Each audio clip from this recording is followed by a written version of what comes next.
Virtual Racing School was developed to provide support to the next generation of sim racers. No matter if you're a rookie or veteran or what car or track you'll be racing, our goal is to provide training every step of the way.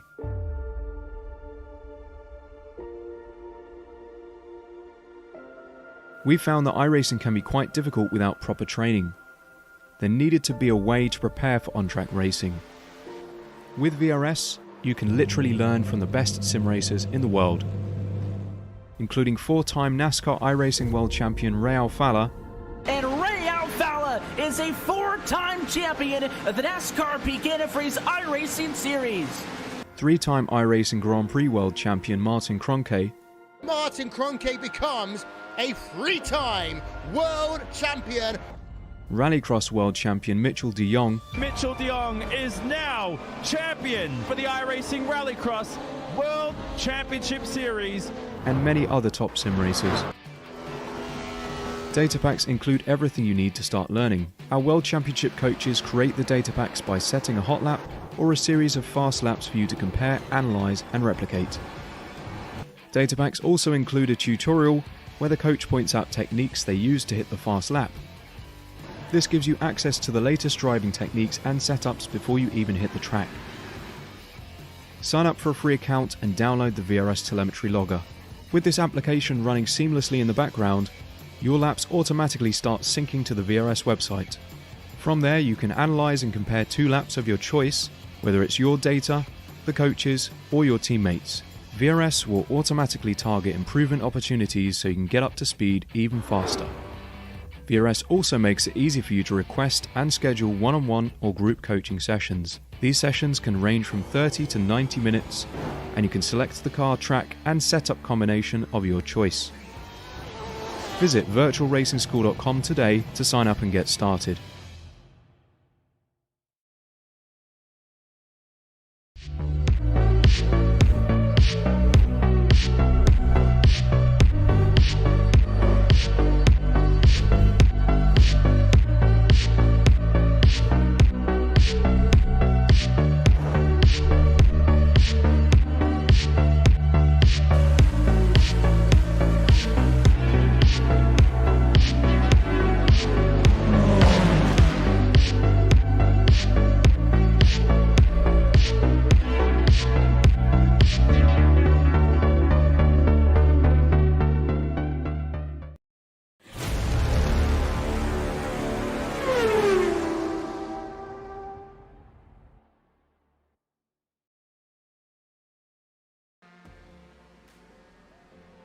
Hi everybody, and welcome to season number 4 of the Ray Esports Racing League, presented by Spec Racer Sports, Alliance Autosport, and RaceVoice here on Apex Racing TV. It's week number 8, and after a little sojourn to my home away from home, Summit Point Raceway, we head a few hours south of the Virginia-North Carolina border and the virtual country club for race cars that Paul Newman called Heaven on Earth. It's Virginia International Raceway. I'm Greg Ginsburg, and while Brian Donati is off at the Chili Bowl Nationals, immersed in perhaps the best midget racing there is, and inhaling all the dirt that comes with it, we've got Dennis Branch doing double duty once again this week, and he's bringing you, of course, all the best views in action and making sure that I don't get out of hand behind the mic here. So, Dennis, welcome once again, and thank you for sitting in again this week. Absolutely no problem. Glad to do it. Looking forward to another good night of racing. We've got 2 good combos coming up. The MX-5s after this. Always good racing in those cars.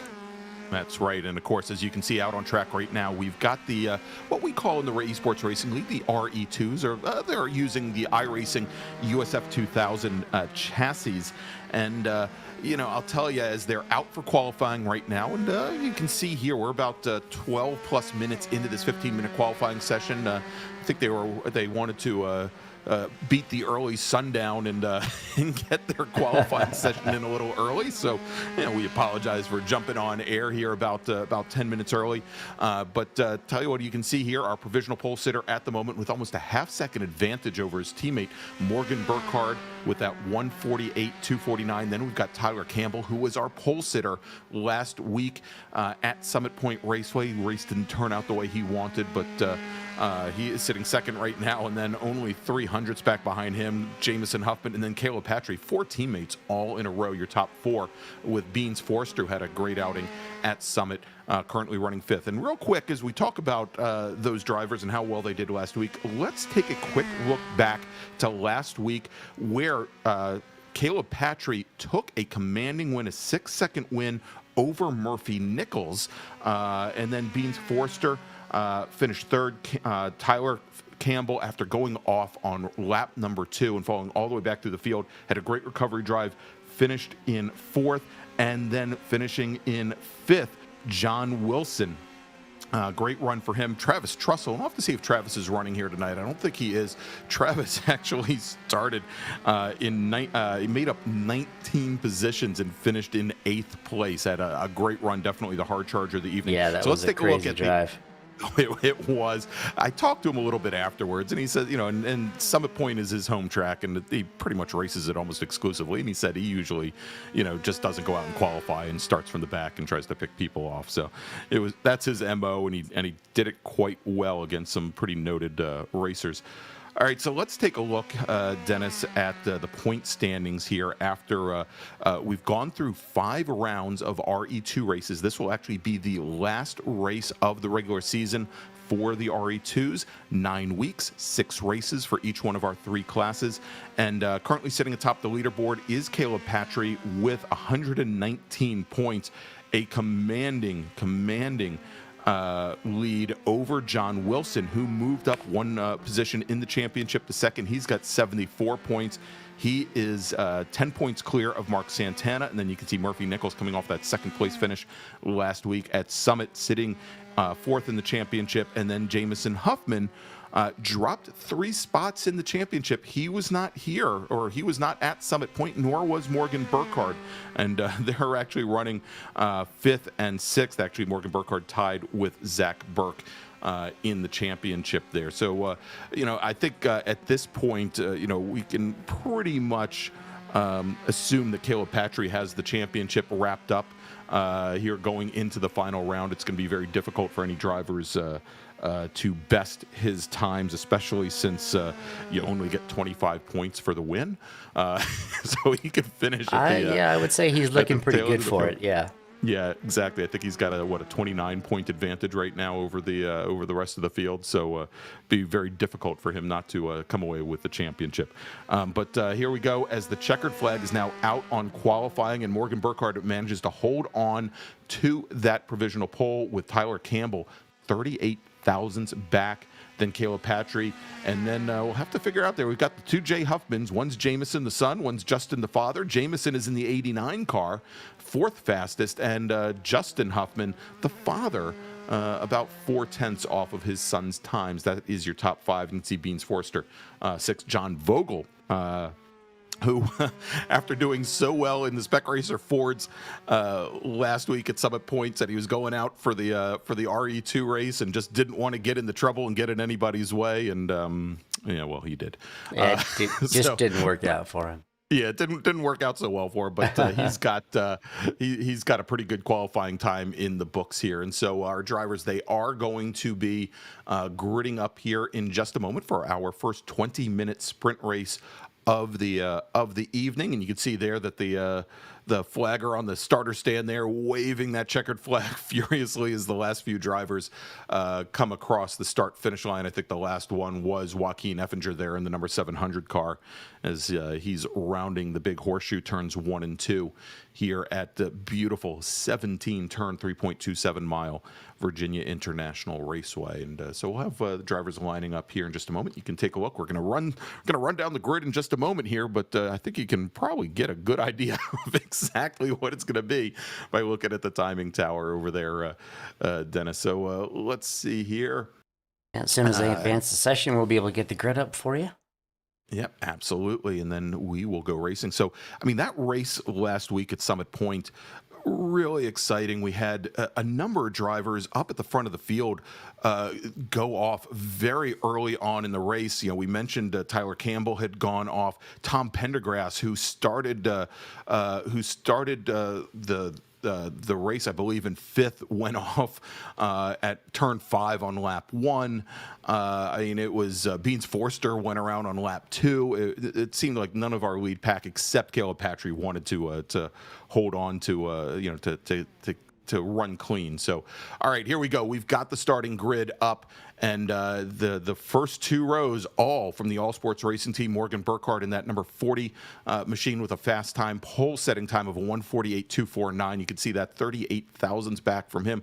Starting on the outside of row number 1 is Tyler Campbell. Caleb Patry, last week's winner at Summit Point Raceway, had a duo there. He took the win both in RE2 and also in the Spec Racer Fords. He's going to start on the inside of row number 2 with Jamison Huffman starting right beside him in the number 89 machine. Starting 5th is Justin Huffman in the 223 car. And again, I say it almost every week, Justin races a car very much like this in real life, and he's got almost 20 years of experience in it, and he just doesn't seem to have the luck. He had somebody spin right in front of him going into turn 5 on the first lap at Summit, and it affected the rest of his race. But he's going to start 5th today. Beans Forster will start 6th. John Vogel 7th. Kyle Vallejos will start 8th. Deacon Greenfield and John Wilson running 2nd in the championship right now make up row number 5. Then we've got Jordy Fike and Charles Vaccaro starting 11th and 12th. And then we move over to Andrew Wozencroft and Joaquin Effinger. Then we've got Mark Santana and Andrew Benna. And Andrew Benna found himself right up towards the front of the field in both the Spec Racer Fords and RE2 races last week. Did not turn out very well for him. He's going to have to work very hard to make his way up from 16th. John Casey's going to start 17th with Greg Brockway 18th. Wayne Buttermore will start 19th, and then we've got Murphy Nichols, who finished this race 2nd last week at Summit Point. He's going to start at the tail end of the field in 20th. And so, as our drivers are making their way through Snake there behind the pace car, let's talk about the sponsor for tonight's first race of the evening, and that is Alliance Autosport, who is based in Columbus, Ohio, and they found success both at the club and professional racing levels. They've garnered multiple championships, including 8 SCCA National Championships, 3 SCCA Pro Racing Championships, a USF 2000 National Class Championship, and Alliance Autosports team members. They're dedicated, they're hardworking, and they, of course, as you can tell from running down that resume there, they know what it takes to win. They're the SCCA Enterprises Great Lakes Division customer service rep for Formula Enterprises 2 and Spec Racer Ford Gen 3, and their services include arrive and drive packages for Spec Racer Ford, for Formula Enterprises 2, as well if you want to go pro racing for Trans Am 2. Customer car prep, trackside support, transportation, storage, part sales, data analysis, hospitality, as well as driver coaching and development are all in their repertoire. To join Alliance Autosport on the winning track, check them out at allianceautosport.com. All right, so Dennis, we've got the pace car bringing the field past the iconic Oak Tree Turn, now referred to by many that frequent the track as Oak Treeless, because unfortunately that tree years ago, about 8 years ago, took a lightning strike and fell. But they actually took seedlings from that tree and have planted the son of Oak Tree. I was going to ask about that. Yeah, I wonder what they did, if they have like a memorial plaque there for the tree. As a matter of fact, they do. It's just outside. It's driver's left. Oh, really? Just outside of the corner there before you get to the South Tower down there. So yeah, I'd say in about 80, 100 years or so. Assuming we still have auto racing, we may have the return of Oak Tree. I sure hope that we do. I hope we never lose racing. No, me neither. All right, so we've got the pace car bringing the field down what is affectionately known as the roller coaster, starting at turn 14 at the top, working its way down to turn 17, otherwise known as Hog Pen, where our pole sitter Morgan Burkhardt along with Tyler Campbell bring the field now. As they come onto the front straight, the pace car is on pit lane, and we're waiting for the green flag, and you can see there is Morgan Burkhardt's holding the field up, waiting for a late green, and there you go. Green flag is in the air, and we've got a couple of drivers that got really good jumps. Looks like John Vogel and Kyle Vallejos on the outside there got good runs, but Burkhardt now having to hold off Caleb Patry, Tyler Campbell in that black number 37 car going into the grass. John Vogel for the second week in a row with maybe not the best of turn ones, and he goes off, and it looks like we've lost a lot of other drivers as well that have gone off to the outside. John Vogel might actually find himself in good position there. Looks like we lost Beans Forster, we lost Kyle Vallejos, Charles Vaccaro, Andrew Benna, who I said had that great start at Summit Point last week, but unfortunately fell off the track early on in the race. He was off there at turn one as well, as the lead pack, not affected, now makes their way out of Snake over towards the uphill S's, and Caleb Patry has gotten around Morgan Burkhardt. He is your new leader. And then we've got Tyler Campbell, who I might add has been doing all the setups for those All Sports Racing Team drivers here, and those three now with a little bit of a breakaway over Justin Huffman. Justin in the 223 machine, the red, white, and blue. He has gotten around his son Jameson, and looks like Jameson, I don't know if he got caught up when Vogel went off, Dennis, but looks like Jameson Huffman a little bit further back there from his father, and that lead pack is Morgan Burkhardt and Caleb Patry now side by side as they go up Madison Avenue. They're going to make that quick little left turn and then hard on the brakes at the top of the roller coaster, turn 14, and Morgan Burkhardt retakes the lead as they head down the hill. Yeah, we lost about 4 cars in that first turn incident, and we'll get a replay of that just as soon as things kind of settle down here after the first lap. But yeah, pretty unlucky for a few of those guys. Yeah, Beans Forster, who I think we said started 6th or 7th. He's still in the pit lane. Charles Vaccaro, who was a little bit further back. And, we've talked about this now. I think we mentioned it last week. Vaccaro has found some speed in the last couple of weeks in a number of the different platforms, both in Spec Racer Fords and also in the RE2s. A real unfortunate first lap for him in the 221 car. He's sitting in the pits as well. But look at this battle already early on between Caleb Patry and Morgan Burkhardt and Tyler Campbell, just kind of sitting back there in that black number 37 machine, just kind of watching. Yeah, it. just waiting for the two up front to get into each other, because that's exactly. That seems inevitable. It's kind of what they do. It didn't happen in the RE2 race, but in the Spec Racer Ford race on the second lap going into turn 1 at Summit, we had Caleb Patry to the inside, we had Wanshi Lin in the center, and we had Morgan Burkhardt to the outside. Burkhardt went wide, but they were 3 wide at the apex, and just didn't turn out well. Let's take a quick look at that first. At that start, yeah. Let's see what happened, because I know we had that extended look at Vogel going down towards the Dan River. So let's take a look here. You see Vogel take to the grass behind Justin Huffman, manages to clear everybody, but then you got the 231 of Forster getting together with, I think that was Deacon Greenfield, if I remember correctly. Maybe not. I thought that was the Logitech car. But you could see there that just a couple of the cars going off right. Yeah, I guess it was Deacon Greenfield right at the apex there, and it really wreaked havoc on the mid-pack and on the midfield there.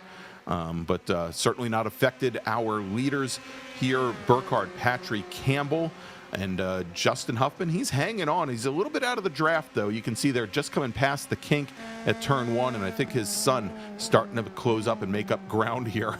And, if you're Tyler Campbell, I think all you can do is you can just kind of sit there and hope that the two Huffmans don't get up to you, because there's nothing he can do as both Patry and Burkhardt are side by side, slowing the pace down.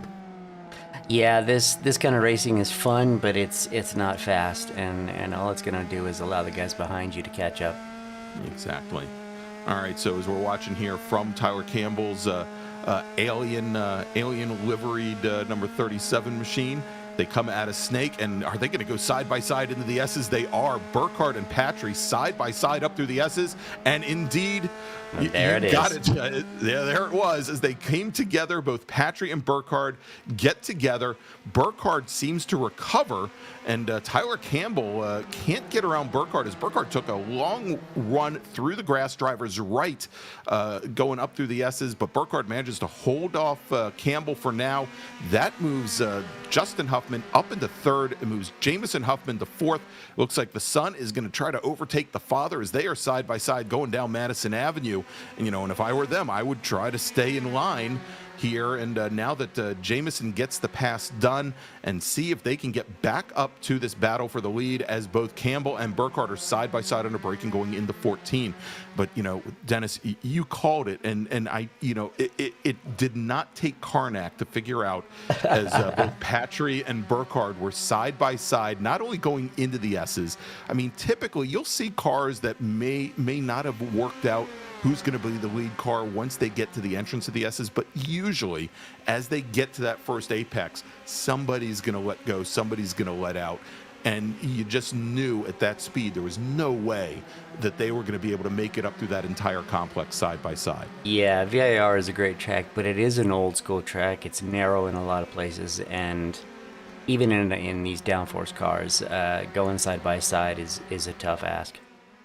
Yeah, and at those speeds where in these cars they're probably doing, and we'll take a look the next time they head up there, I would suspect somewhere north of 115 to 120 miles an hour easy, to be able to maintain, at least a couple inches of distance. Let's see, as Burkhardt is going into the S's, he's doing 136. So, yeah. Obviously they were going to be a little bit off of that pace when they were side by side, but there's just so little margin for error, and unfortunately those two drivers exceeded. Well, let's take another look at it real quick. Yeah, see why don't we? See exactly what happened.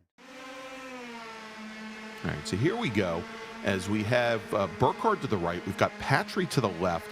Patry had gotten a good run via the draft, and you can see as they head up there. See, he got under the curb, and it just kind of kicked him out a little bit. Yeah, and Burkhardt, to his credit, he moved as far driver's left as he thought he could to try and open up that second right-hander. But again, Patry had the rear end step out on him after he got to the curb. The curbing there, as you can see, rather flat, does not have a lot of rise to it. The majority, as we see, that's Jordy Fike who goes around. And that was Wozencroft? Yeah. Yeah. And now Wozencroft lost his wing. And I think this is the second week in a row that we've seen Wozencroft without the rear wing. He was in that situation at Summit Point as well. Yep. And at Summit, it didn't seem to affect the car all that much. As a matter of fact, I remember one shot of him coming down the chute, which is the fastest turn at Summit, turn 4, doing about 115 miles an hour or so, and the car just stuck. But you could see there, he came out of that corner, and the rear end would have started walking around on him. Yeah, so every now and then in iRacing, with the open wheel cars, it will show graphically that your wing is gone, but it isn't really. And so you can still drive, but it looked like you said, in that particular case, it did look like it was gone. Yeah, absolutely. It looked like a very loose car there. And you can see there, as looks like Joaquin Effinger in the 700 machine, he goes off track. That is over by turn 1 and 2, I believe. But Tyler Campbell has now worked his way clear of Morgan Burkhardt as they head down and through Oak Tree. About 8.5 minutes. It's a little bit less than halfway into this 20-minute race. And you can see it's only lap 5. At 3.27 miles, this lap takes a while. And I remember running sprint races of my own at the real Virginia International Raceway, and a 35-minute race in a fairly slow tin top car, you might only get 8 to 10 laps. But there you go. Now as they go into 14, as Morgan Burkhardt gets by Tyler Campbell. And I think at that point it looked like Campbell chose not to fight it, to concede the position. Yeah, and, that was smart. Again, not bring more cars into the battle. As we can see here, Wozencroft, he's still keeping up. He's still keeping with Jordy he's Fike. Lost all that aerodynamic drag. He's got some good straight line speed. That's right. He may not be able to get the car to turn in, but he's got a lot of straight line speed. Car must be hell up through the S's here. As Burkhardt and Campbell now working lap number 6. Going through NASCAR and setting up for left hook, hard left-hander here, and Campbell pushes a little wide there. You typically want to take that turn. It's one of the slower corners on the course. Want to maybe turn in a little bit later, get the car set up driver's left as far as you can on the curbing, and then set up for turn 5, which is the right-hander. But you can see Campbell trying to carry as much speed through the corners. I think he's finding that perhaps and you know, when we talked about this with him a couple race weekends ago or race weeks ago, where he had, and this was at Laguna Seca, where perhaps the car was a little more loose than he expected, perhaps because of the temperatures and track temps, and it definitely looks as though he's not really challenged for front end grip, but it looks like rear end grip on that car is maybe a little bit off. And you can see there, track temps and ambient temps not all that far off. 77 degrees Fahrenheit for track temps is fairly low here at VIR, and you can see the ambient temps not all that much lower at only 72 degrees. So you know, we'll see what happens here. That you know, Tyler. You know, and again, this was at Laguna Seca. I think all the drivers, Burkhardt as well, you know, we're talking about how much the rear tires fell off on the last couple of laps. And this iteration of Virginia International Raceway, which I believe is from somewhere around 2007, 2008. The track's been paved, and in some places it's been widened since. It was not, at the time, it was not a very high grip track to begin with. That the track surface at the time was already 7 or 8 years old, as the track had reopened right around late 99 or 2000. And I mean, frankly, Summit, although Summit's been through a ton of repaves since its laser scan was done, also around the 2000, I think late 2006, early 2007 timeframe. It was at the time a much higher grip surface than at VIR. Interesting. So you can see here as they head up, as we're now a little bit over halfway, actually 12 minutes into this 20-minute race, and both Burkhardt and Campbell have separated themselves out from Jamison Huffman. And it looks like Jamison definitely with a little bit more pace than his father, about 3 seconds back from there. And we're looking right now at Murphy Nichols, who started shotgun on the field and just lost the car there over by turns 1 and 2. And, you know, Nichols finished second in the RE2 field at Summit Point. And did we just lose him, or was that just a typical Murphy Nichols connectivity that's issue? Murphy Nichols Internet. Yes, exactly. Yeah. That's the trademark. The best Wi-Fi Frederick, Maryland can offer. He should absolutely trademark that. That's I think if he won a championship, they just give him like 100-foot Ethernet cable or something, like a Cat 6 cable. We should all pitch in and send him one. Yeah. Yes, we should. All right, here's we've got now 7 minutes remaining in this 20-minute timed race. Burkhardt and Campbell, and you know, you do. Although again, Campbell looked a little bit more loose than Burkhardt. You kind of get the feeling that again, he's just kind of sitting back there right now. Yes, it's and biding his time, because you know, look, each time he took the point, you know, Burkhardt was very quick to get back around, usually a lap later or half a lap later. And, you know, I think it's probably better. And we saw what the effect of the draft is down that very long back straight at VIR. And, you know, maybe Campbell, again, he's just going to sit back there and wait until they're on the final lap to try and make the move going up in the 14. We'll have to see. Yeah, we'll see when he goes by this time and see if he lifts a little bit, if he's just trying to stay back, tucked up behind him, and you know, wait for a last lap lunge. Or, you know, who knows? Morgan may have the car trimmed out a little bit, you know, a little lower downforce. Yeah, and they're coming up, as you can see, they're coming up on some slower traffic right now. Should not affect them. They carried a lot more speed out of Oak Tree than the driver up ahead, and I believe that is that might be Vaccaro in the 221 machine. And here we go, Campbell coming up, driver's left. And now he's going to be caught to the outside of 14. Burkhardt's going to have the position as they go into the roller coaster.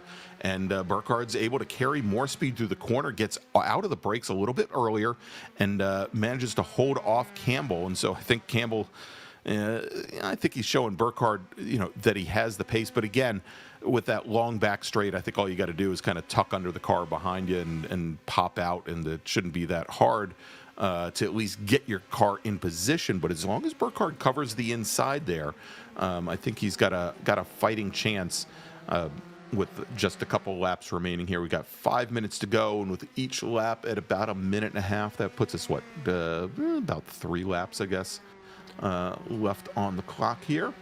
Yeah, he needs to be right up on Morgan's tail coming out of Oak Tree. If he can get a good drive and he's right on him, then I think get him. Yeah, it'll be in a good position now.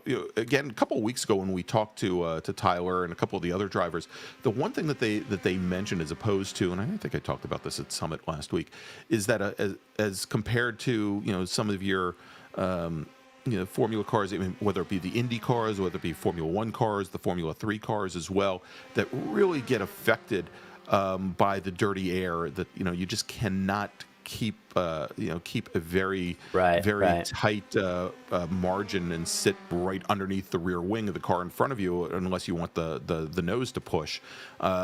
These USF 2000 or RE2 cars don't seem to be that affected by it all that much, and you can keep this very tight, close racing for apparently lap upon lap upon lap. As a matter of fact, I remember that race at Laguna Seca. I think we had Campbell and Burkhardt nose to tail for I think like 7 or 8 laps, and it never really affected the trailing car. Here, as we watch Caleb Patry trying to get himself back up after that early contact with Morgan Burkhardt, and he's side by side right now with Deacon Greenfield. And again, I think it was Greenfield who might have initiated that contact, turn 1, lap 1, but he managed to keep the car moving and in good position. Here is John Vogel back on track, and he is with is that Wilson? I think that's John Wilson. Yeah. And Wilson currently running second in the championship and running 7th overall. He's picked up 3 positions, and he had 10 points up on Mark Santana. Santana right now sitting in 10th, 2 positions back. So, obviously here we want Wilson obviously trying to hold on to that second place in the championship. Something happened to Jameson because he's 4 seconds back from Morgan now. Yeah, there we go. And it looks like I don't know. Yeah. I'm trying to see. Did something happen to Jameson, or did Tyler Campbell drop back? I'm showing Tyler Campbell. Oh, now you're right. You're right. So let's see if we can, as we're running out of time here, let's see if we can figure out what happened to Tyler Campbell, who's running second to Morgan Burkhardt, as Burkhardt now has about a 4-second advantage over our new second place runner, Jamison Huffman. Yeah, I think this is it. All right, let's see here. As we go to the replay, and they make their way up towards turn 10, heading over towards Oak Tree, and it looked like Campbell ran a little bit wide there, and you can see there he got into the dirt. That was it. And off he goes into the grass. There you go. And turned in a little early, pushed wide, and pushed off. And so Campbell now sitting right back behind Justin Huffman, trying to get that last step on the podium. Right now, Justin is sitting 3rd. Campbell is sitting 4th.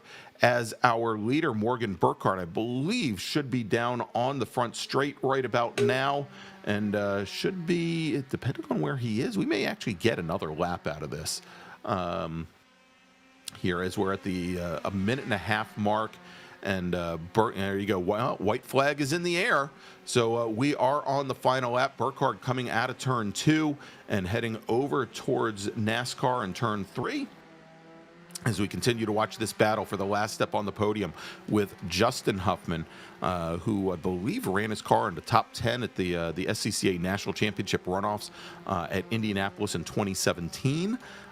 Did quite well at Virginia International Raceway, at this track right here, at those amateur national championships in 2019. I might add that those championships will be coming back to VIR both this year and next year as well. So I wouldn't be surprised if we see Justin using this as a bit of a tune-up for the real life racing here, as he leads Campbell now up through the S's for what will be the very last time, and we'll see if Campbell tries to push the issue as much as he was with Morgan Burkhardt, as Burkhardt now is on the back straight, about halfway down the back straight. Here coming out is Justin Huffman, Campbell, and Campbell looks a little further. Yeah, he didn't get a good enough exit out of that. I don't think he's going to get him. No, and I mean it might be maybe a little gun shy after the previous lap there. Just trying to bring the car home. And, I mean, so much promise this season for Tyler, and he had been leading the championship until the great Comcast internet outage Of 2021. Of 2021 at Road Atlanta. There you go. Checkered flag is in the air. Morgan Burkhardt, he's going to take the championship. Or pardon me, he's going to take the win tonight, not the championship. Jamison Huffman comes down across the stripe in the number 89 machine. He will finish second. And let's take a look here in that battle for the last step on the podium. It is Justin Huffman. He takes third place tonight. Taylor Campbell is going to finish just off the podium in fourth. And then we've got Caleb Patry. Good recovery run for him. He finishes in fifth, with Deacon Greenfield finishing in sixth. John Vogel in that black number 4 crosses the stripe. Vogel will finish seventh. He gets around John Wilson on the very last lap. Jordy Fike will finish in ninth, and Mark Santana will finish in 10th.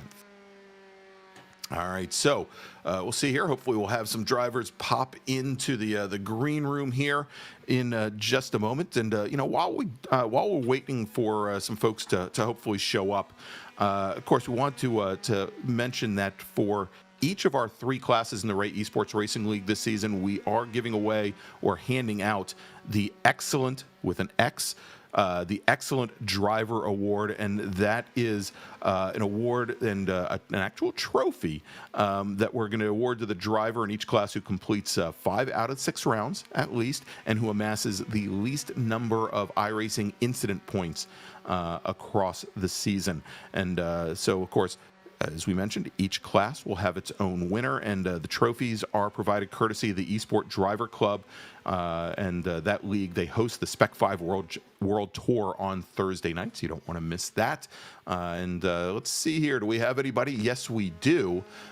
We have, we'll start off with our second place finisher, Jamison Huffman, in the driver of the number 89 All Sports Racing Machine.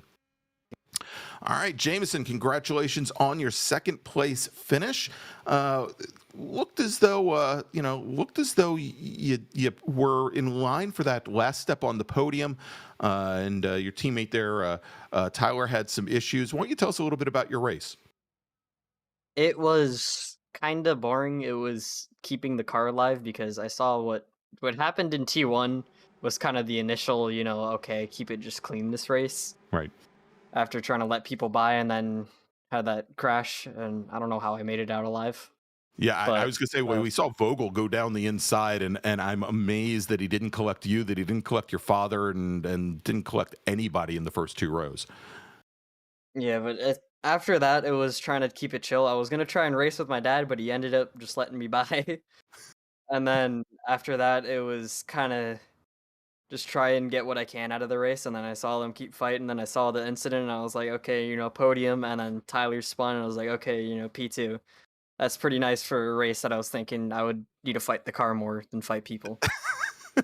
Yeah, I was going to say, it was once you got around your dad on the back straight, it looked like just had to keep all 4 wheels on the pavement, which some of the other drivers had some issues with tonight, as we're actually watching right now that the 231 machine and a couple of the cars right behind you getting into that incident at turn 10, and a good run and a good finish here, and hopefully I assume we're going to see you in just a little bit in the in the MX5s. Yep. I will be in this race. All right. Anybody you'd like to thank tonight here, young Jamison? I would like to thank my parents and my dad for his podium, and not the best race that he held up against me, but it was still good. What? Who's that heckler in the background? He's got my old Thrustmaster wheel on right now. Oh, his other wheel was sent back for now. So you give him the old equipment, and that's how you make up positions here in the Ray Esports Racing League. I see how it works. Yep. All right, well, Jamison, congratulations on your second place finish tonight. We'll see you on track here in just a few moments. Yep. All right, there you go, Jamison Huffman, second place finish tonight in RE2, and we're going to now bring in our winner this evening, Morgan Burkhardt, driver of the number 40. All Sports Racing RE2. Congratulations, Morgan. Thank you very much. I'm happy with that. It's an end to a longish slump. Yeah, and and it looked like you had a great race to start off with Caleb there. Why don't you tell us a little bit about what you guys were thinking going into the uphill S's side by side? Well, I was thinking, oh no, but it was interesting, and I'm happy that it didn't end worse. Very surprised that I like didn't spin. Um, so it could have been worse, but you know. So and obviously you managed to after the run through the grass there, stay ahead of Tyler Campbell, and a good little battle there with Tyler. You guys swapped positions a couple of times, but you managed to hold him off, going up into 14, I think twice in the last couple of laps before he exited the track surface there. What was your strategy coming into the race, and do you think you managed to achieve those goals?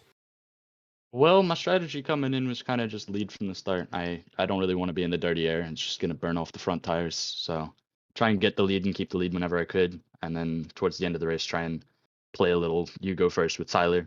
But it turned out I didn't have to, and I could kind of coast to the finish. So yeah, I'd say the goals worked out pretty well. All right, very good. Anybody you'd like to thank for your win tonight? Well, I'd like to thank my parents for their endless advice of stay off the curbs because for once it was actually right. Beth and John are never wrong. That's right. And I'd like to thank not Major Garage, Premier Racing Setups, for helping us out with some setups. I know myself, John Carlos Schooler, and Tyler Campbell are now builders for them.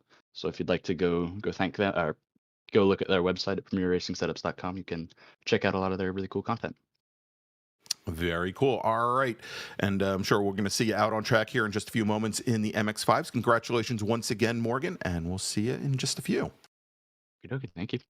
All right, there you go. Morgan Burkhardt, your winner tonight in RE2. And we've got one more driver to bring in, I believe with his first podium of the season. Let's bring in Justin Huffman, finishing third tonight here in the RE2s. Justin, welcome to the commentary booth. Hey, Greg. So Jameson's rig here. That's I heard he's given up the good equipment to Dad here, at least for the interviews. So why don't you, Jameson may mention that you kind of let him go on the back straight. Is that true, or do you think you had something for him tonight? Well, I had something to slow him up for a couple laps, but he would have gotten by me anyway, so I figured just let him by and we'd both come out ahead. Yeah, and a great race, great qualifying tonight, and I'm sure after the disappointment of last week at Summit Point, this probably had a pretty sweet taste to it. What was more or less an uneventful run for you, I guess, after John Vogel came flying across your bow. Going down in the turn one on the first lap. Did you see that happen, and how did you have to react to it?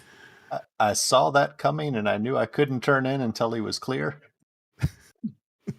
And he ended up in the Dan River, and you got the turn two. So there you go. All right.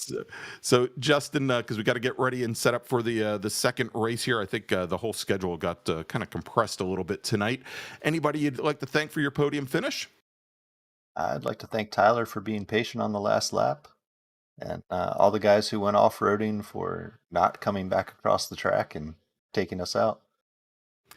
All right, and so hopefully, Justin, as we let you go, we're going to see you at VIR this fall in the real life race car. That's the goal. Try and get out there and get some points and go have fun. There we go. So the Esports Racing League test and tune for a national championship. You heard it here first. Congratulations, Justin, and good luck. Are we going to see you in the MX5s this evening, or are you going to take the rest of the evening off? Oh, I think I'll let the boy run MX5 without me. All right. Well, there you go. And we'll then I guess we'll see you next week at Mid-Ohio. There you go, everybody. That is Justin Huffman finishing third tonight in RE2. So what we'll do now, we're going to get set up for our second and final race of the evening. Those are the MX5s. And Dennis, have you heard whether or not we're on schedule with the with the MX5s? Yeah, or, I've been in touch with Tyler, and he's going to go ahead and just advance the session early, so we should have the same break size. All right, very good. Well, if you like what you've seen so far, and if you can find your way and work your way past my horrible interview skills, please go ahead and give us a thumbs up here on YouTube. And if you haven't done so already, go ahead and subscribe to Apex Racing TV and click on that notification bell so you can find out about all the great virtual motorsports action that we have seemingly 24/7 from around the world. And of course, you can find out more about Apex Racing TV's offerings on Facebook, on Twitter, on Instagram by finding and searching for just a single word, Apex Racing TV. So Dennis and I will be back here in just a few moments for race number 2 from Virginia International Raceway on Season 4 of the Ray Esports Racing League, and we'll be right back.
Virtual Racing School was developed to provide support to the next generation of sim racers. No matter if you're a rookie or veteran or what car or track you'll be racing, our goal is to provide training every step of the way.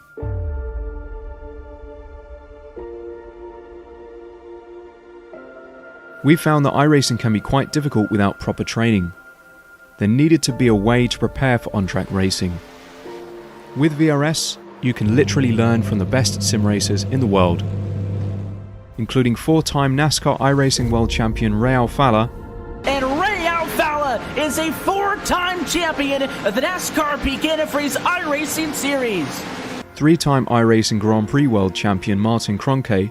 Martin Kroenke becomes a 3-time world champion. Rallycross World Champion Mitchell de Jong. Mitchell de Jong is now champion for the iRacing Rallycross World Championship Series. And many other top sim racers. Data packs include everything you need to start learning. Our World Championship coaches create the data packs by setting a hot lap or a series of fast laps for you to compare, analyze, and replicate. Data packs also include a tutorial where the coach points out techniques they use to hit the fast lap. This gives you access to the latest driving techniques and setups before you even hit the track. Sign up for a free account and download the VRS telemetry logger. With this application running seamlessly in the background, your laps automatically start syncing to the VRS website. From there, you can analyze and compare 2 laps of your choice, whether it's your data, the coaches, or your teammates. VRS will automatically target improvement opportunities so you can get up to speed even faster. VRS also makes it easy for you to request and schedule one-on-one or group coaching sessions. These sessions can range from 30 to 90 minutes, and you can select the car, track, and setup combination of your choice. Visit virtualracingschool.com today to sign up and get started.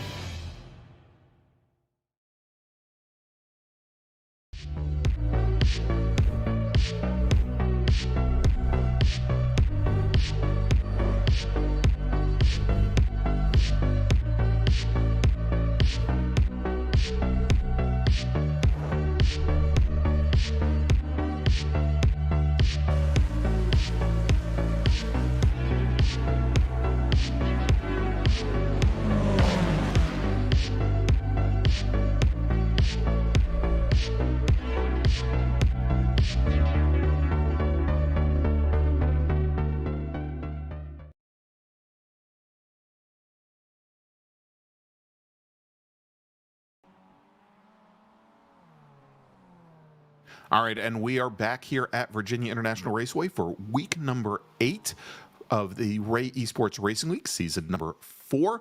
And on track right now, starting qualifying, are the Mazda MX-5s. And the last time we saw them a few weeks ago at Lime Rock. And we'll talk a little bit more about the MX-5s in a few moments. By the way, we've got Tyler Campbell just out of his RE2 car joining us here in the booth. Hopefully he'll be able to give us some great insights. Welcome aboard, Tyler.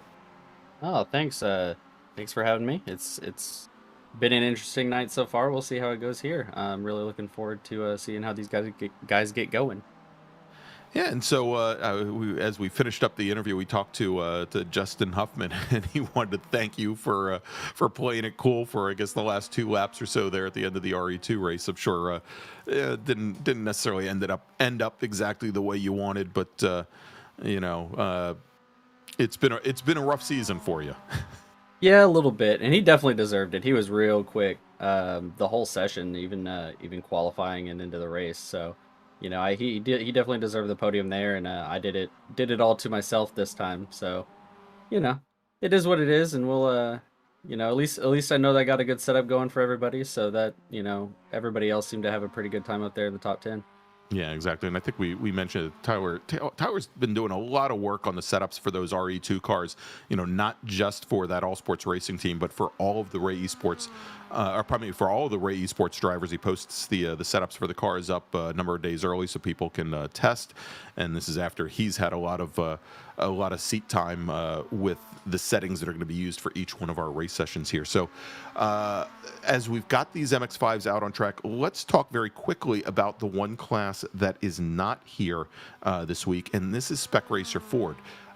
They had their 5th out of 6 races last week at Summit Point, and very, very interesting race. We talked about it earlier a little bit there, where Morgan Burkhardt started off on the pole and going down into turn 1 at Summit at the end of lap number 1.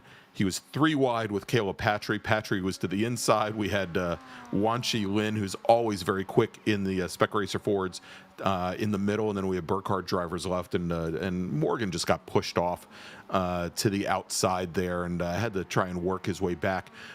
Andrew Benna, who started 5th, found himself all the way up in 2nd place at the end of that 2nd lap, and I think we also had John Vogel, who found his way up fairly far up in the field. Beans Forster as well, running in the top 5. But a lot of these drivers, they fell off the track, if not in the first 2 or 3 laps, a couple laps on. And Caleb Patry took the win at Summit Point in the Spec Racer Fords. He had actually, as we mentioned, took 2 wins last week. He won both in the RE2s and also in the Spec Racer Fords.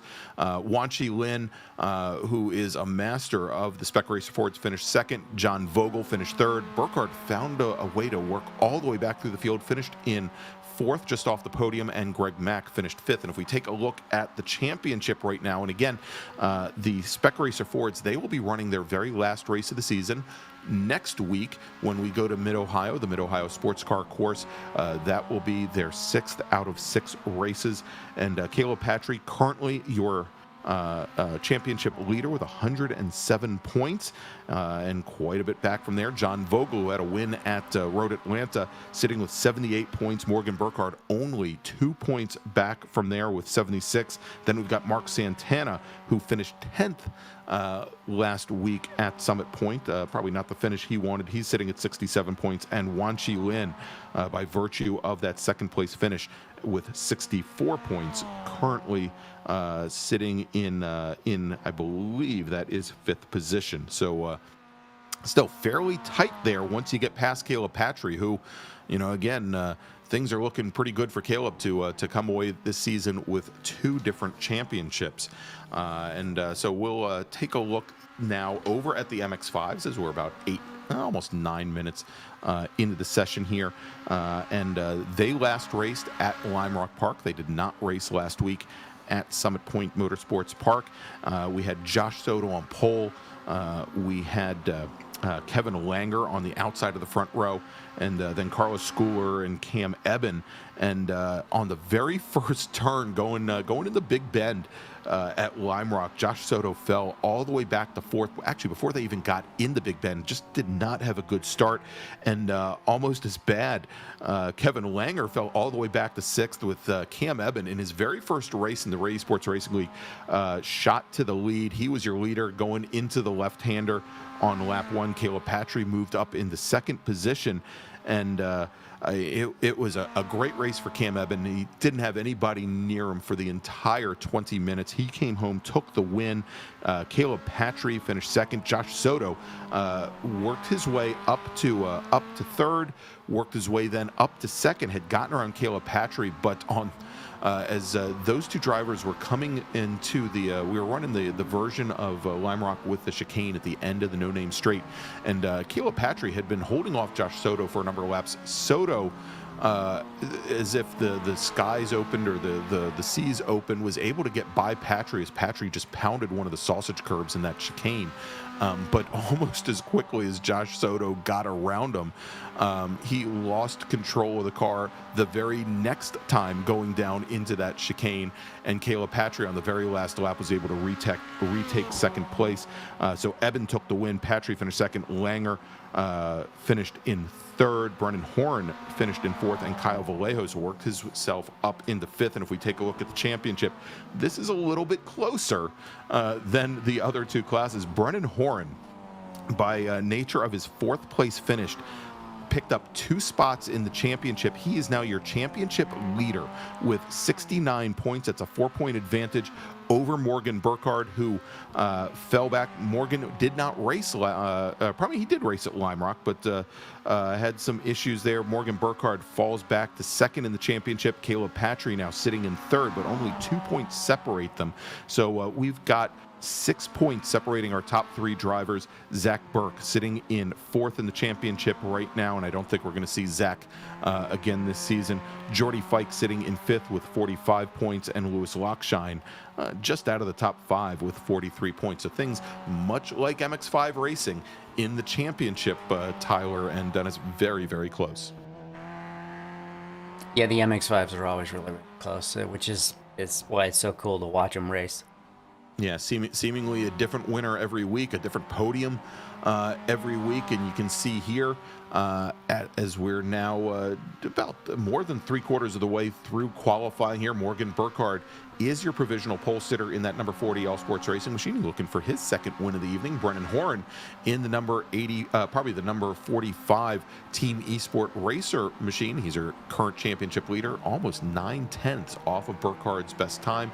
Wanchi Lin in that number 30 machine. He's sitting 3rd right now, and Wanchi, we talked about how great he is in a Spec Racer 4. He just hasn't had very good luck in the MX5s here in that race at Lime Rock. He was trying to work his way up through the field, past some slower traffic, and maybe came back across the driver's left a little bit too early, getting set up for that chicane at the end of the no-name straight. Got himself spun out and had to work his way back through the field. And also didn't have very good luck at Road Atlanta. Remy Esperance currently sitting 4th, but you can see once you get past, you've got that 9/10 from Burkhardt to Horn, but you can then see how close everything is within about a 1/10 or 2/10 of one another. Kyle Vallejos sitting in 5th right now, only 63 hundredths off of Remy Esperance. Caleb Patry, a bit of a surprise here, drops all the way down to 6th, but he's only at 18 thousandths off of Vallejos, currently queued up to start on the outside of row number 6. And then we've got Jamison Huffman, maybe a little bit further back than we expected, sitting in 7th position. As we go on track and take a look there at the All Sports Racing number 89 machine. Yeah, look So at 10th Tyler's- place. I'm sorry, Gray. I was gonna say, look at 10th through 14th, and the gaps between those guys. That's just nuts. 76,000, 66,000, 86,000, 86,000, Yeah. 45,000. Crazy Yeah, tight. So I mean, obviously, and if they can keep that kind of race pace up, it's going to be a very tight race. And again, as opposed to Lime Rock Park and that little bull ring, and I guess since we were running with the chicanes 9 turns instead of 7 turns, here at Virginia International Raceway, it's not very wide, but you have a number of straightaways that you can use the draft as opposed to just the Sam Posey straight, the one long straight. Yeah. At Lime Rock. So I mean, it can very easily, if you drop off and maybe don't carry speed, a lot of speed through Oak Tree, you have a chance to make it back, or have a drafting partner to work with to make that position back. And we're watching Wan Chi Lin here, and he's. He's got an aggressive style, and he is always the rear end of his car. It doesn't matter what he's driving, is always hanging out, and it's fun to watch. Yeah, that was just. I mean, he's just completely sideways. Reminds me of another Mazda driver. Put in some time in a regional series in the DC area, and actually ran in TCB in Pirelli World Challenge. His name is Brian Price. Used to race dirt track racing before he got into road racing, and if his Miata did not have at least like a 35-40 degree slip angle going into a corner, something was wrong with him. And it turned out, so he raced a Honda Fit in TCB in World Challenge, and I swear to God, he ran the Honda Fit like it was a rear-wheel drive car. Always had the rear end hanging out. It was the loosest Honda that I'd ever seen, and somehow he could make that car pivot around corners. Absolutely amazing. Here, as the checkered flag is out on the session, we're watching right now Beans Forster in that green number, probably in the white 231 car. He's got the 73. Machine of Wayne Buttermore just ahead. They're on their very last lap, and Forster was trying to get a little bit of a draft there off of Buttermore, but maybe it looks like he's giving that one up. Yeah, looks like he decided to call off the session there, as did Andrew Wozencroft, and that means Joaquin Effinger is going for the ride as well. The 3 drivers that are usually all together on track all decided at the same time to check out of the session here. So we'll have these drivers reset, and we'll get ready for our 20-minute sprint race here in just a moment. Any thoughts on what you saw here in qualifying, Tyler? Yeah, I was just thinking Morgan Burkhardt's been on some really good pace lately in everything he's been driving, so kind of not surprised he's on pole. I am surprised a second here. Like, it's a longer track, but that's a lot of time to be in front. I was gonna say the same thing, yeah. And that's really impressive to see, because we'll see if he can break away. I mean, these cars get in the draft pretty well together. Right. The thing I'm interested to see is, with the more high speed sections of the track, like we saw in the USF 2000, you could do that in these. You don't have the assistance of downforce, but you also don't have open wheels. Right. So I'll be interested to see if we get any door banging, probably, in the mid pack, and just trying to get, out of the train, so to speak. Yeah.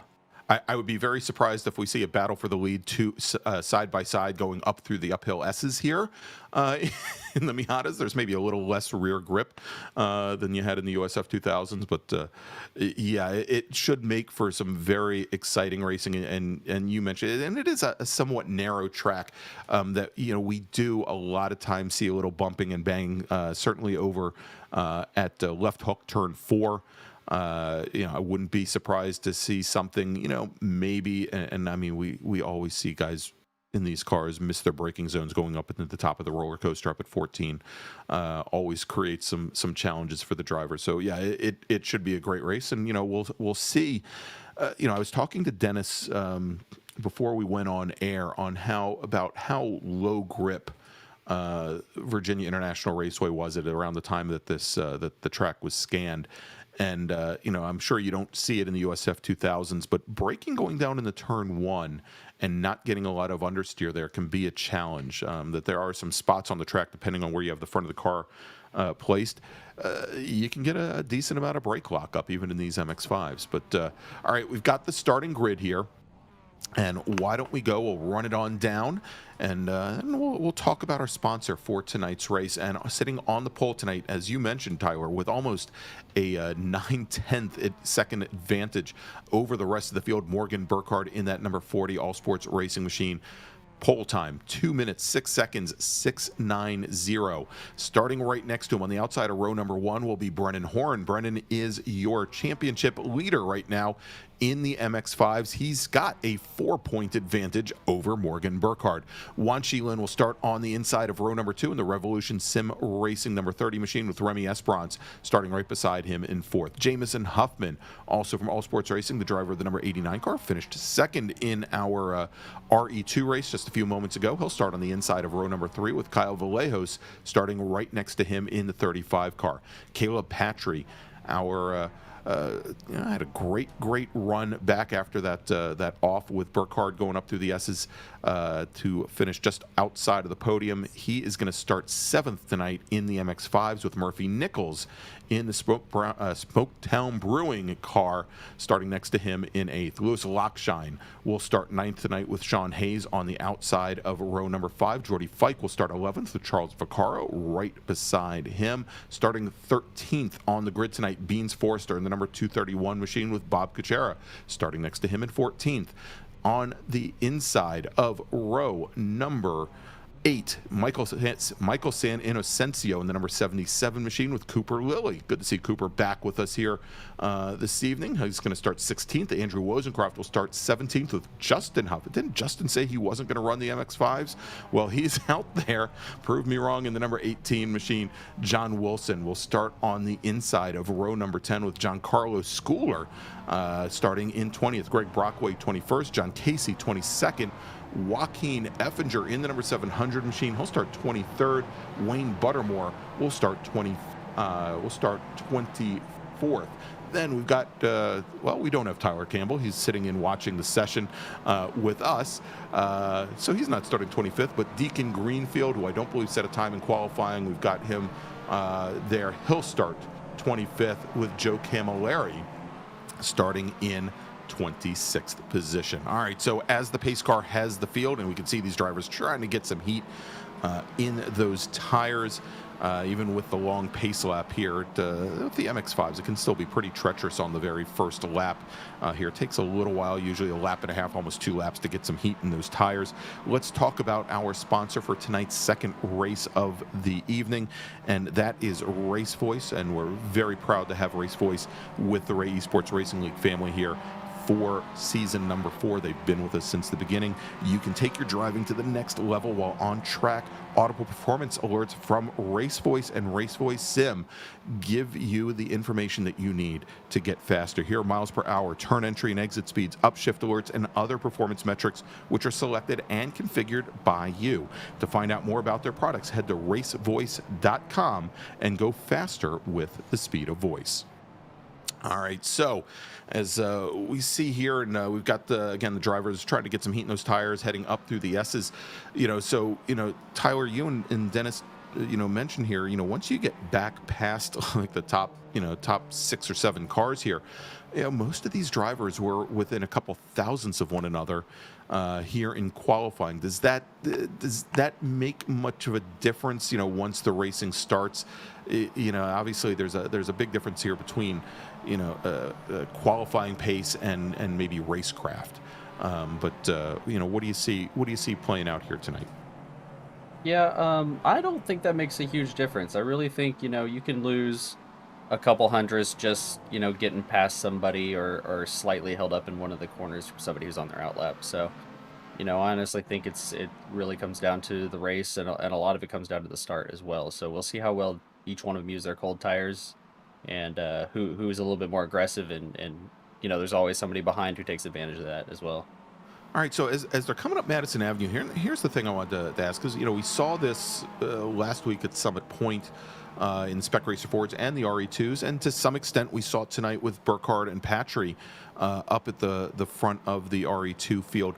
You know, for these short 20-minute races, do you go with the strategy of basically attacking from the drop of the green flag, or do you try to, you know, settle, if you're up towards the front of the field, do you try and settle in and maybe separate yourself out from the rest of the pack and maybe go at it for the last, you know, 5-6 minutes? Oh, we've got some cars that are off the pace somebody lap. I was like, I think went there's around. somebody missing it. I think missing it going up the Buttermore. top. I think we had Buttermore go around, and maybe one other driver there trying Cooper to Lilly get went back around, there. yeah. Yeah, we'll Yeah, see. Cooper Lilly, Bob you have to Kucera went off as well. All right, so they're going to have to form up from the back of the field. And Tyler, we'll get back to that in a second here, but let's get the start here as Morgan Burkhardt leads the field down the front straight. Burkhardt and Horn, it looks like Brendan Horn having a few internet connectivity issues, trying to do his best. He's sharing, Murphy. I was going to say that. Yeah, sharing the Wi-Fi router with Murphy Nichols as they come down under braking going into turn one, and Horn carrying a lot of speed from the outside, trying to hold off Wan Shi Lin, who was tucked right underneath the back bumper of Morgan Burkhardt. They're side by side going into NASCAR, and as they come into turn number 3, you can see the 3 all sports racing machines. They're all side by side, nose to tail, battling for position. Nichols, Huffman, and Patry. And we've got Nichols and Patry side by side coming out of turn 5 as they make their way over through Snake. And you can see there as the rear ends of those cars are just jumping all over the place as they pop the curbing here. You know, I think I mentioned, you know, the curbing here not very tall at VIR, but it's just tall enough, especially under cold tires, to really shuffle these cars around. And as they come up through the S's for the very first time, we've got Burkhardt, we've got Horn, who held off Wan Shi Lin. Lin in third in that orange and white number 30 machine, and they've already opened up a bit of a gap back to Jamison Huffman, who runs wide coming out of South Bend. That's going to allow Caleb Patry to get by. Doesn't look like Murphy Nichols can take advantage. Oh, as Murphy Nichols gets hit from behind, I think that was Remy Esperance in the purple and white machine that got into the back of Murphy Nichols. He's off into the tire wall on the outside of Oak Tree as everybody else continues on here. And now that'll separate the first couple cars. I say the first 5 or so cars out just a little bit, and I'm sure Esperance just got the braking wrong there going into Oak Tree. Man, Murphy couldn't. He couldn't buy some luck. That poor guy. No. Yeah, it actually looked like Murphy got a little bit loose and had to check up a bit because Jamison was on 2 wheels there for a second. Yeah, let's take a quick look at it real quick. Let's see. Yeah, exactly. so Huffman had the issue coming out of South Bend, and you know, Patry managed to sneak by, but you could see there as they went to turn in at 10. Yeah, I didn't even see that originally as Huffman got to the apex curbing at 10, and that looked Nichols like it might have been up. like a netcode kick or something like that, because he jumped up onto 2 tires, so that doesn't. Yeah, the curbing there wouldn't normally. Yeah. And you could see that as the other cars are coming through that corner, that it really doesn't seem to affect them in that way. Again, you know, as we said, the curbing at VIR in most places, and you can kind of see it there at the exit of Oak Tree, kind of flat. Actually, that was the exit of 3. It just rises up just a tiny little bit. And as a matter of fact, you can see in many cases with the curbing here, you know, we were talking about how early the scan was done here at VIR. You can see on the other side of that curbing, drivers left, coming out of turn 5, going into turn 6, that there are a lot of dirt patches there, and that's because it's just so easy to drive over the curbing. When they repaved the track here back in, I think it was 2015. They actually widened the track in a couple different places. They widened it on the exit of South Bend. They widened it on the exit of Oak Tree as well. You can see all the dirt there on the exit of Oak Tree. Well, we've got a bunch of guys dirt tracking over here. Yeah, look at this coming out of South Bend. That's the 82 machine of John Wilson. We saw Wilson a little bit earlier, who was running second in the championship in the RE2s, not quite having the same luck in the MX5s there. In that machine there. That drops Wilson now back to 18th. He actually started 19th, so still a net of +1 here as we now watch side by side. We've got the number 35 machine, that's Kyle Vallejos, and he's got the 223 of Justin Huffman right beside him as they come under braking going into 14. And looks like Vallejos, who has had that early off. Vallejos sitting in 16th position, having started in 6th. So yeah, he he's trying lost to a make his bunch of way back up. spots. That's pretty unlucky for him. But like we were saying earlier, he's been doing really, really well lately. Yeah, he's picked up a ton of time, a ton of pace in every one of the cars, and I don't know what it is. It started like week 2 of this season, and again, just a sea change there. As we're watching right now, we've got the number 14 of Bob Kuchera and Giancarlo Schooler, as Giancarlo usually does. And Tyler, maybe you know a little bit about this. Typically starts from towards the back of the pack, and well, now he's going to fall back to the back of the pack as both Kuchera and Schooler get together going through turn 3. It looks like the 221 machine of Vaccaro is collateral damage there as well. I guess that was kind of the half announcer's curse, because I was starting to talk to him about the hard charger award, how he likes to start. Yeah, now we're going to shame him more. We're going to take a look at that. All right, let's see what happened here. That looks like a vortex of death to me. That's right. A little bit, or as Randy Popes would call it, the vortex of danger. Yeah. There he goes. They go into 4, and I mean, there's at that corner there, and again, a fairly slow corner, 90-degree turn. There's not a lot of room to go there, and car got to the apex, and I don't think Schooler just had anywhere to go there. Kind of unfortunate, but he's going to have to work his way back now. And Schooler finds himself in 17th. Yeah, I'm not really sure why he starts from the back. Honestly, he's got good pace. I think it's just I don't think he really practices. He likes jumping back and forth through different series. So it's probably just something that's maybe part of his regime at this point. He just hops in and just goes for it. It goes and he's got, in most cases, much better race pace than his qualifying pace, and he can usually make his way up through the field. As we're on board right now, we've got Jordy Fike with Sean Hayes, Remy Esperance just ahead. Oh, another off there for John Wilson. His bad evening continues. You can see a lot of damage there, right behind the right front wheel, as he went off.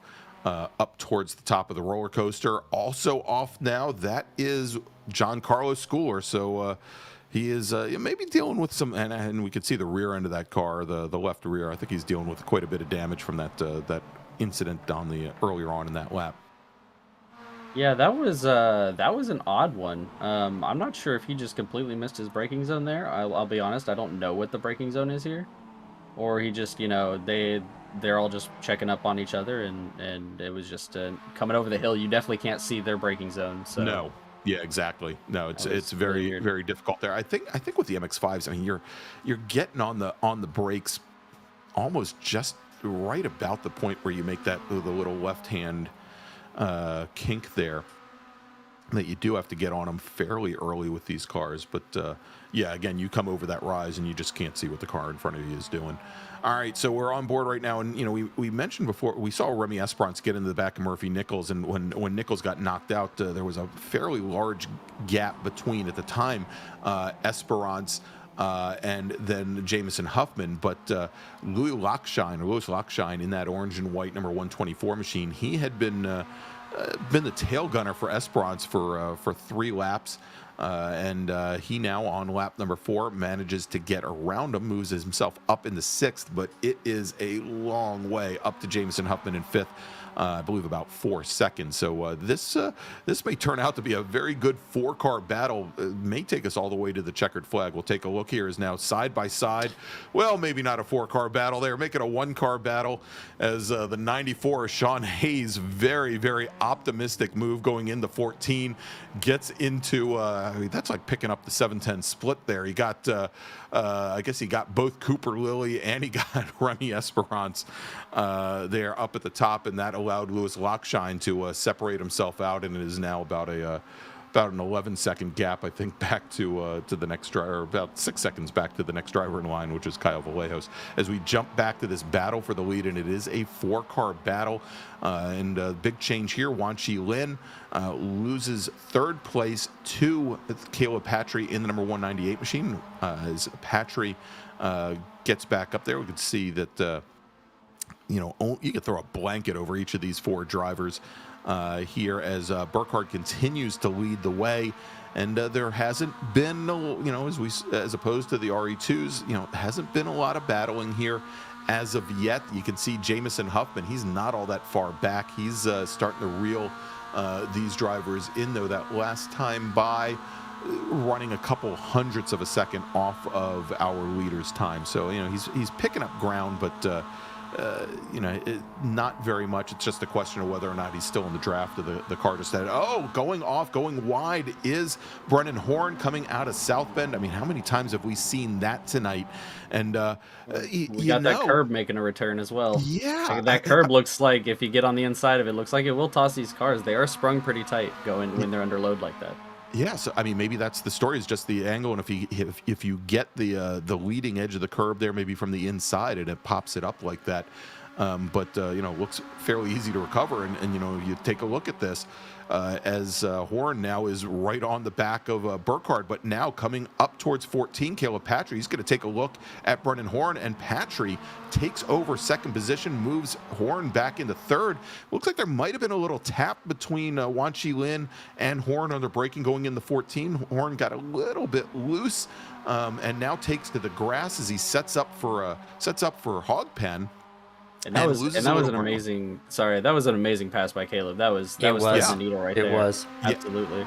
Yeah, I mean, he was later on the brakes. He pretty. I think he made it known that he was going to make the move. He set the car up and got it in position fairly early there, and Wan Chi Lin, there was just no defense for it. Patry was already not only on the inside of him as the track kinks left, but he had already cleared him. I think even before they got onto the brakes there. It's a great move as we jump a little bit further back now as Kyle Vallejos under attack from Jordy Fike. And Vallejos, he's been working his way back up. He's back up to 7th, so he was back in 10th not too long ago. And I think that was Cooper Lilly who went off right back behind them. There's Cooper. And he's given up a few more positions. He's had as Lilly there and John Casey have almost have a coming together, maybe not a meeting of the minds there, as Casey was trying to figure out how Lilly was going to rejoin traffic. Yeah, it sounds like based on the race chat, San Ancencio apologized for that one with Cooper Lilly, so it's just an unfortunate coming together there. All right, so this is in Spec Miata racing, that 10th position and back. It's what they call working man's country, you've got folks that have got speed, but maybe don't have all the car control, or they have car control, but maybe their limits are a little bit lower. Some of the other drivers here, but look at this here as our leaders are now coming down into turn 14 as Jamison Huffman trying to find a way. He now, with that battling at the front of the field between our top 4 cars, he has now made it a 5-car fight for the lead, and he was taking a good look there at Wan Chi Lin going into turn 14. Not quite close enough to do anything about it, but real tight battle here. And a little bit further back is Jordy Fike, who managed to get around Kyle Vallejos. Remember, we saw Vallejos run Fike very wide going into turn 1.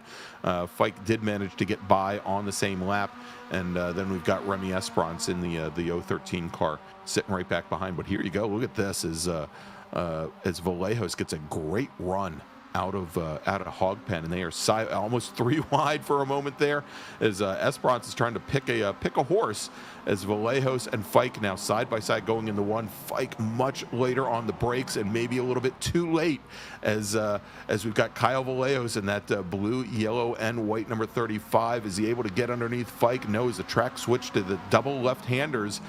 Vallejos, he runs wide, and he's going to go and It's getting over towards the Pagoda Grill over there to have some lunch with some of the spectators. Yeah, that one was an odd net code there. It for was, sure. yeah. Yeah. He got just Feet- a feet little bit away. of a kick, yeah. Yeah, you saw it there, and you get wide there, just can't recover, and also running wide, coming through South Bend is Brennan Horn. Horn, you know, we were talking about Wan Chi Lin during qualifying, how he always has the car hanging out, and he's just tossing the thing around.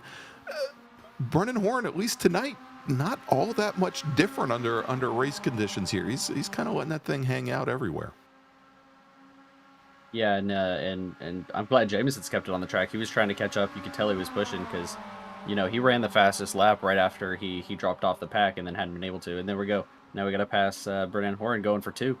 And Horn, he gets around Patry. Is he going to be able to get Burkhardt going down in the 14? He's got position as the track moves back to the left, and he's able to keep the car on track. He lost control there. He actually dropped the wheel into the grass, and you can see the nose of the car kind of started to wash out on him. And so Burkhardt, who for the moment had lost the lead, he gets back around Brennan Horn, and we'll see if Horn's speed down through the roller coaster is going to affect him, as I'm sure Patry, no doubt, is going to try to work his way past. And you can see now Patry comes down to the inside on Brennan Horn as they get onto the brakes here. Horn, he's got the nose up on Patry. Patry's going to have to try and woe that car down to keep from washing out, and he manages to hold off Brennan Horn. And in that entire exchange, Wan Chi Lin looks like he now has overtaken Brennan Horn for third position. And so Brennan Horn, in the span of just 5 corners, goes from third to first to fourth. Very, very exciting half a lap there for the 45 car. And that's MX5 racing for you right there. That's exactly what it is. And we may see that now as we only have 4 minutes remaining in this 20-minute race. You know, we may see that happen another 3 times before this race is done. Looks like Horn is dropped off just a little bit from the 30, from the 198, and from the 40. And we'll see if Huffman can do anything about it here. But for the moment, there we go. Is Brennan Horn. He runs wide once again, coming through South Bend. You know, I'm starting to think he's done that a few times. That's the 3rd time, and I'm starting to think. Morgan gets squirrely. He can't get it back on. Yep. No, as they come out of Oak Tree. And it looked like Patry had to check up on Burkhardt just a little bit coming out there on the left-hand lane. And now Horn and Wan Chi Lin pushing each other up towards 14. And look at this, Jamison Huffman, he knows which pair to follow. He follows Horn and Wan Chi Lin, moves himself up to 3rd, and now side by side, it's Horn and Wan Chi Lin. They're going to go under braking, going in the 14. Love this overhead shot you got here, Dennis, as they come down the hill now. And once again, Horn pinned all the way driver's left, and you could see there he's got a lot of trouble navigating that left-hand turn.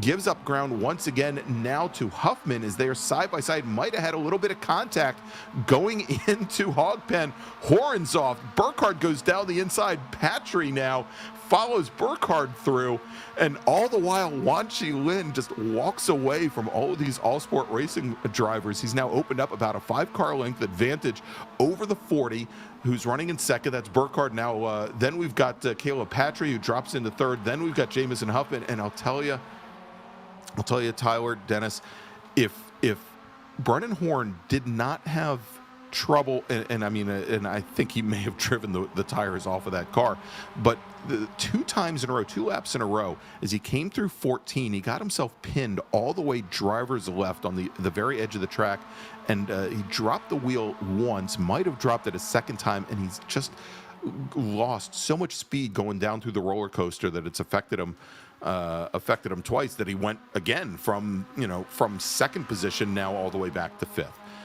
Here as we are now under 2 minutes remaining. Wan Chi Lin is your leader. We've got Morgan Burkhardt, who was your pole sitter, running in 2nd. Caleb Patry running in 3rd. Then about 2.5 car lengths back to Jamison Huffman and Brennan Horn.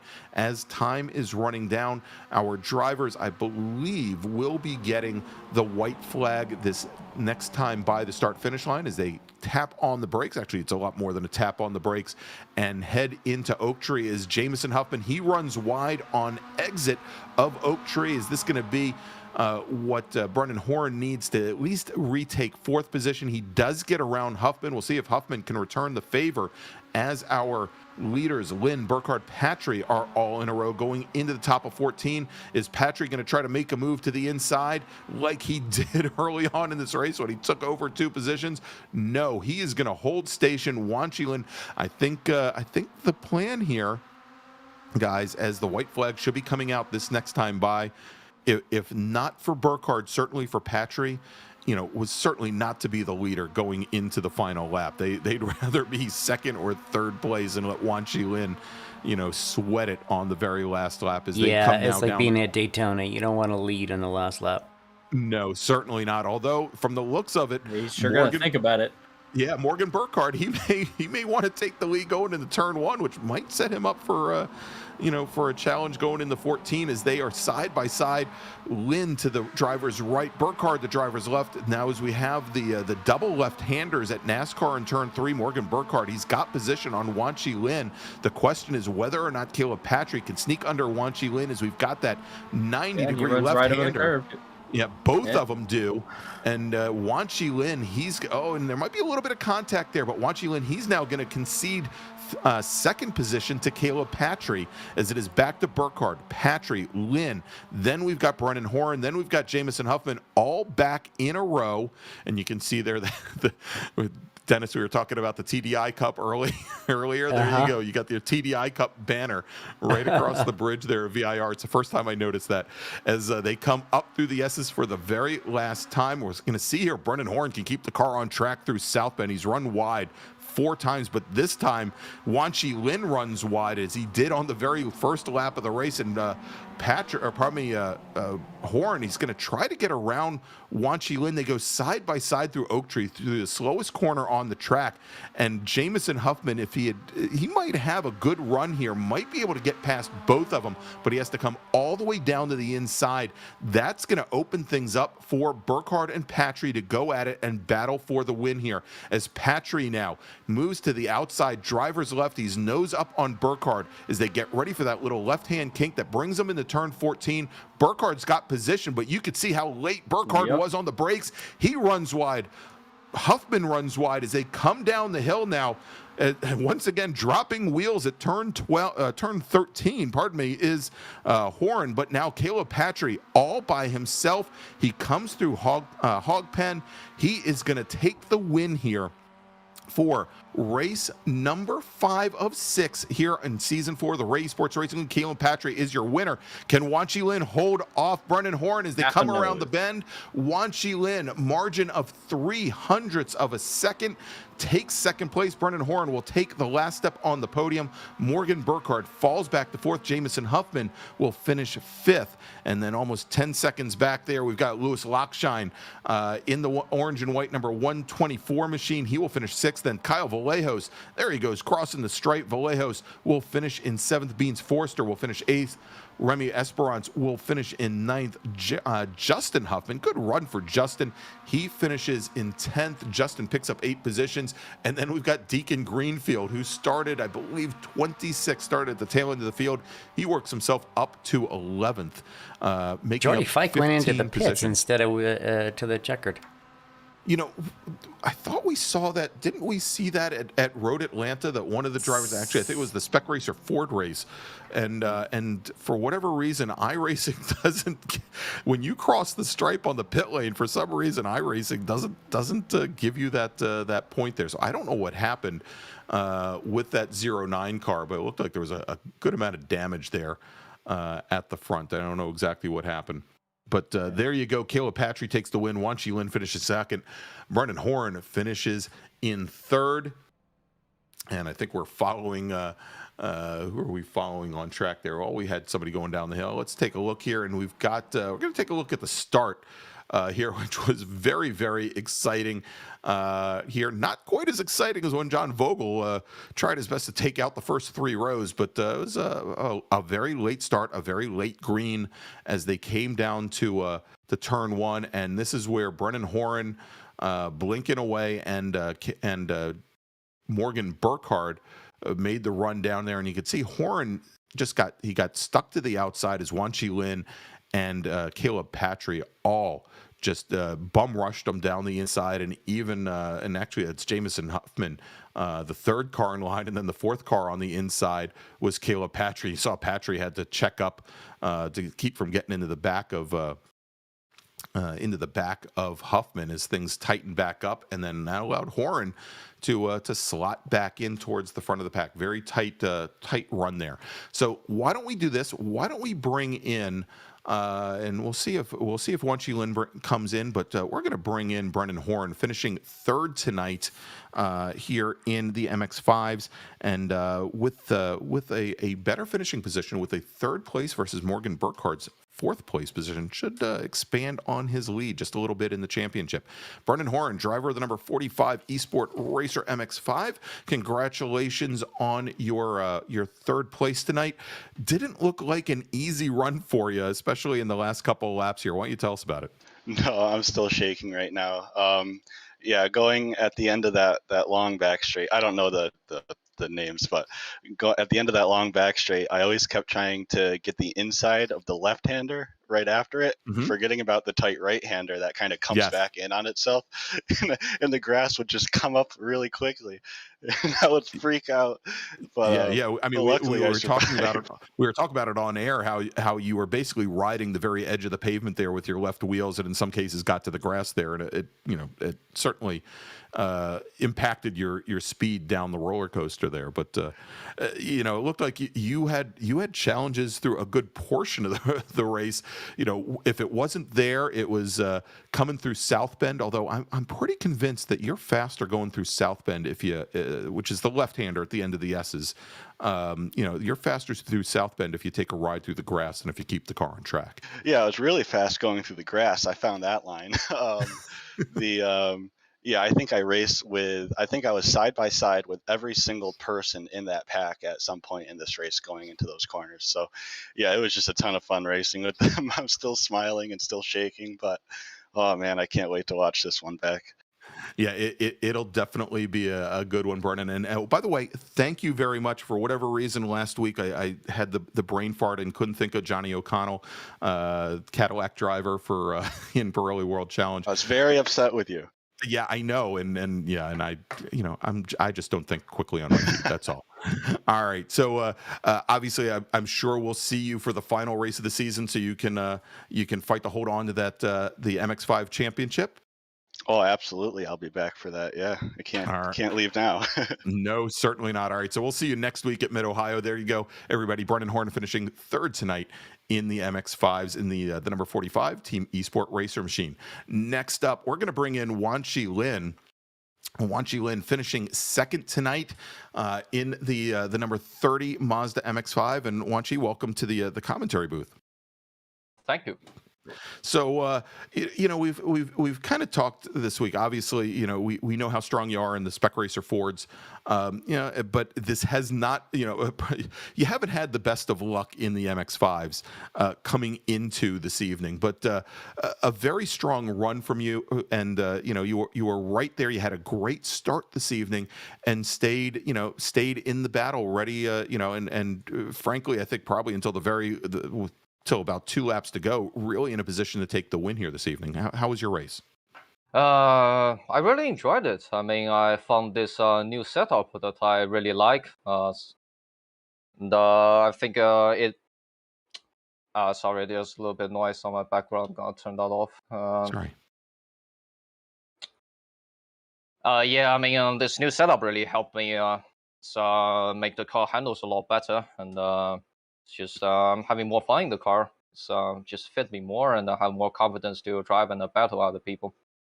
Yeah, and a matter of fact, so Dennis was mentioning, because we had your car isolated during qualifying, and and it looked as though you may absolutely loved the setup, but the car was very, very. It seemed very loose in qualifying, and you had the rear end of the car out, drifting through many of the corners. It looked much more tidy during the race. We didn't see the car flying out, and it was a very big contrast to say Brennan Horan. Who seemingly was throwing the car around you, but it seemed to work very, very well. And again, I think in some of the previous MX5 races, you necessarily didn't have the best of luck. There were some incidents that went on around you that collected you. But very strong win tonight. Anybody you'd like to thank? Obviously, thank you guys for broadcasting it. And it's actually my 21st birthday today, and I had a great day. Yeah, thank you. The first thing I got up in the morning is that I went to the liquor store and bought some booze, and had a great dinner. And this really great race. It was really exciting. It's English idiom is the cherry on top of the cake. That's it right. doesn't get better than maybe, that. So what you're saying, it wasn't the setup of the car, maybe it was the alcohol? Is that I won't advocate that. I just hope you bought some champagne. Yes, I was gonna say Tyler. Maybe the drifting that we saw during qualifying was the alcohol, and he finally sobered up for the race. So no, it's actually the setup. It's just iRacing code. So once it heats up, the car handles pretty well. Yeah, exactly. All right. So, watching Lid, congratulations, happy birthday, and I think again a great birthday present for you, finishing up second here in the Ray Esports Racing League, and I'm sure we'll see you next week at Mid Ohio. Yep. See you next week. All right, there you go. Wanchi Lin finishing second tonight in the MX5 race. And so let's bring in now Caleb Patry. Caleb with a number of wins, I think 3 wins out of 4 races in the last 2 weeks. Caleb, congratulations on your win. Why don't you tell us a little bit about that 4, sometimes 5 car battle that you had up for the lead for pretty much the entirety of this race? It was pretty intense to say the least. Really, we couldn't really shake anybody with the draft, and I knew it was pretty much everybody's game, and we just kind of had to stay up in that top 2, top 3 on that last lap in order to have a shot at the win. So that's kind of what I tried to do. And then, going through Oak Tree, I got a good run on that last lap. Managed to almost clear Morgan, and then kind of held him to the bottom, and looked like he just overshot it, and I was able to undercut and take the win. Yeah, we saw here it looked like he had gotten on the brakes much too late there, and we were wondering whether he was going to make the turn. I think we kind of saw it coming a long way away. Now here's the thing: so Dennis and Tyler and I were not amazed. We don't get amazed by your driving at this point, but there was a move also coming up to the top of the roller coaster to turn 14.